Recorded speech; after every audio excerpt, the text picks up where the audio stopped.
Côté maison, l'écologie dans notre quotidien.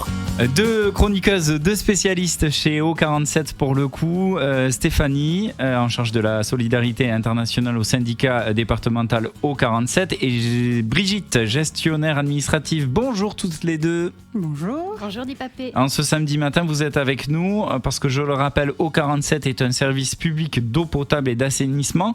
Et à l'occasion de la Journée mondiale de l'eau qui s'est déroulée le 22 mars dernier, Brigitte, tu es avec nous pour nous parler du droit à l'eau pour tous à travers le fonds de solidarité logement qui s'appelle le FSL. C'est quoi ce fonds de solidarité ? C'est une aide qui est apportée aux personnes à faible revenu qui sont propriétaires de leur habitation et qui rencontrent des difficultés pour payer des dépenses qui sont liées à leur habitat.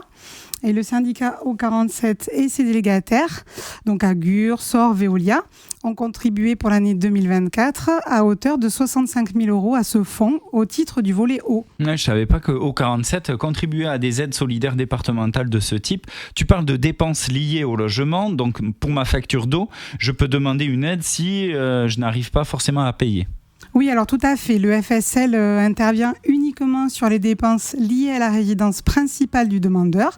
Si tu rencontres des difficultés pour honorer ta facture d'eau, tu peux, sous certains critères d'attribution, bénéficier d'une aide. Il faut bien évidemment que tu sois abonné au service public d'eau et d'assainissement de Lot-et-Garonne. Par exemple, je peux faire une demande d'aide pour des factures liées à l'électricité aussi ? Par exemple ? Oui, tout à fait. Il n'y a pas que pour l'eau. Tu peux faire une demande pour toutes les factures qui sont liées à ton logement. Par exemple, les loyers, les factures d'énergie, telles que le gaz, l'électricité ou le fioul. Comment je sais si je peux en bénéficier ? Alors, les conditions d'attribution du FSL sont fixées par le conseil départemental et elles sont régies par un règlement intérieur. Quelle est la marche à suivre pour faire cette demande ? Si tu es déjà accompagné par un service social, un CCAS, un centre médico-social, une mission locale, la CAF, la MSA, tu dois te rapprocher de ce service. Et si tu n'es pas déjà accompagné, tu dois contacter un des services instructeurs habilités en vue d'instruire ta demande. De toute façon, dans tous les cas, tu dois passer par un service social ou instructeur pour faire ta demande. Tu ne peux rien faire tout seul. Bon, c'est assez clair. Merci beaucoup Brigitte. Si je suis donc déjà accompagné par un service social, je vois avec eux. Mais si c'est ma première demande, je passe par un service instructeur. Et comment je trouve ce service ? Mais tu trouves cette liste des services instructeurs dans le règlement intérieur du FSL. Il est consultable sur le site du département www.lot-et-garonne.fr. Et puis on a toutes les modalités du fonds de solidarité donc, ainsi que les barèmes d'intervention en vigueur. Une fois que mon dossier est constitué avec cette aide, qu'est-ce qui se passe ? Ta demande fera l'objet d'une évaluation sociale par le service instructeur et ton dossier, une fois constitué, sera ensuite orienté vers le FSL au département pour traitement et décision. Bon, nous venons avec toi Brigitte, merci beaucoup de parler solidarité départementale, et nous allons discuter avec toi Stéphanie de solidarité internationale. Qu'est-ce que fait O47 à l'échelle internationale pour la solidarité ?